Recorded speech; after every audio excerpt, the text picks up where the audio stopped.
কলেজের রাস্তায় আচমকা রূপা তার বাবার মুখোমুখি হলো। হ্যাঁ বন্ধুরা, আমরা এমনটাই দেখতে পাবো অনুরাগের ছোঁয়া ধারাবাহিকের আগামী পর্বগুলোতে। দীপা মুম্বই শহরে এসে অনেক রকম বাধা বিপত্তির মুখে পড়ে, কিন্তু তবুও দীপা সব বাধা অতিক্রম করে নতুন করে বাঁচার লড়াই করতে থাকে। একটা সময় দীপা একটা বাঙালি রেস্টুরেন্টে কাজের জন্য অনুরোধ করলে রেস্টুরেন্টের মালিক দীপাকে রেস্টুরেন্ট পরিষ্কারের কাজ দেয়, আর দীপা সেই কাজ করতে রাজি হয়ে যায়। আর সূর্যের বারবার মনে হয় যে দীপা তার আশেপাশেই আছে, তার খুব কাছেই আছে। সূর্যের মনটা অস্থির হয়ে ওঠে দীপা ও রূপার জন্য।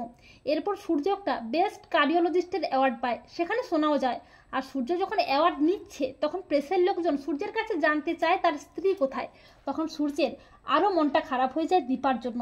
এরপর সূর্য যখন অ্যাওয়ার্ড নিয়ে বাড়ি ফিরে আসছে তখনই সেই রাস্তা দিয়েই ফান্টুসের সাথে রূপাও আসছিল। আর ফান্টুসকে দেখে সূর্য চিনতে পারে। সূর্য মনে মনে ভাবে এ নাকি কোথায় যেন দেখেছিলাম। এরপর সূর্যের হঠাৎই মনে হয়, হ্যাঁ, গ্রামে একবার রোগী দেখতে গিয়েছিলাম, সেখানেই ওনাকে দেখেছিলাম, ওনারও মেয়ের নাম রূপা। এই বলে সূর্য ফান্টুসের দিকে এগিয়ে যায়, আর ফান্টুসও সূর্যকে দেখে চিনতে পারে। আর রূপা এতদিন পর তার বাবাকে দেখে চমকে যায়, কিন্তু সূর্য রূপাকে চিনতে পারে না, রূপা অনেকটা বড় হয়ে যাওয়ায়।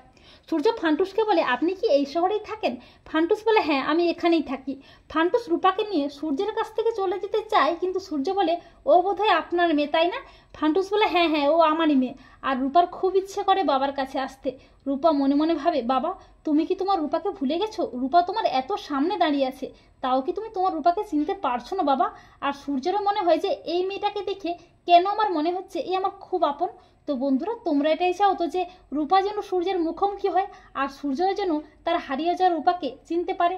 কমেন্ট করে এক্ষুনি জানিয়ে দাও তোমাদের মতামতটি।